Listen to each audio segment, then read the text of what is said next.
In this video, I will show you how to make a coloured background in Tkinter. First of all, I have a colour variable. This will store the colour code of the colour I want my background to be.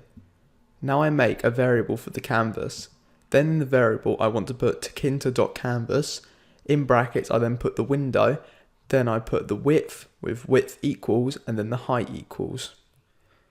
Putting these values in is setting how large you want the window to be in pixels. Then I put the variable I keep the canvas in, .config. This is so I can make it a colour. So then in brackets I put bg equals and then the variable that the colour is stored in. Then finally I put the canvas variable .grid.